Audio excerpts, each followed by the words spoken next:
Now to the Republican race for governor. Congressman Andy Biggs and David Schweikert are emerging as the leading candidates. Children's journalist Sean Rice is live in Scottsdale with how both men are promising to unseat the Democratic governor, Katie Hobbs. We just heard about her. And it's interesting, too, Sean, isn't it? I think most polls have Biggs leading here. But our state has not elected a so-called America First or MAGA statewide candidate in the last 3 election cycles.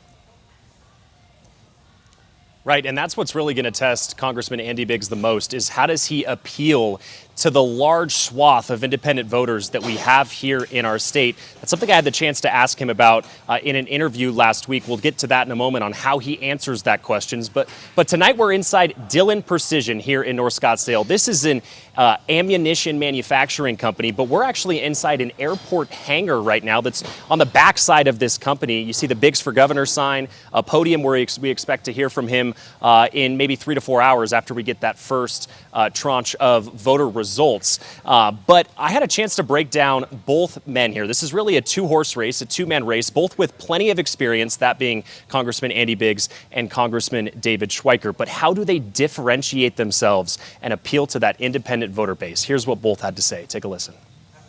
The Republican primary for governor has become a 2-man race between Congressman Andy Biggs and David Schweikert. Both are making the case they're the best candidate to defeat Governor Katie Hobbs, but they're taking different approaches to get there. Biggs has centered his campaign on affordability, public safety, and school choice. We want to do some affordability legislation to make sure that we can actually make Arizona affordable again. We've become one of the least affordable states in the country. We want to make sure that we're a safe state. So we want to make sure our state police in particular, because that's who we work with, that they're well funded and have the resources that they need. Schweikert, who did not respond to a 12 News request for an interview, used the clean elections debate from last month to argue his electoral record makes him the party's strongest general election candidate. I'm the only one that's done it year after year after year. Think about this.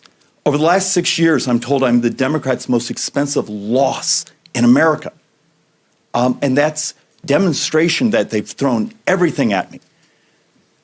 You know, these are wonderful people, but they've never actually been in the great battle. The two also differ on how they frame their experience. Biggs points to his record working across party lines, saying that is how he will govern. Well, on day one after I'm elected, before we even get sworn in, I'll be meeting with legislators, with the leadership.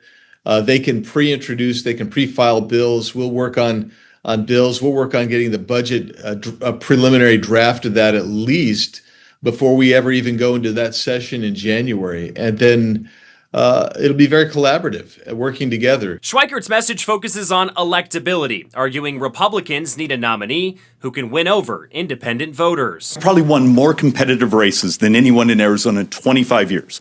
I functionally have a 50-50 district. And Arizona today actually has more independent voters than even Republicans. Biggs was favored by 66% of respondents on a new next-gen poll of high-frequency Republican voters. Schweikert drew support from just 10%. I'd rather be up 6-1 than down 1-6, but the reality is we treat this as if we're behind, and we keep working.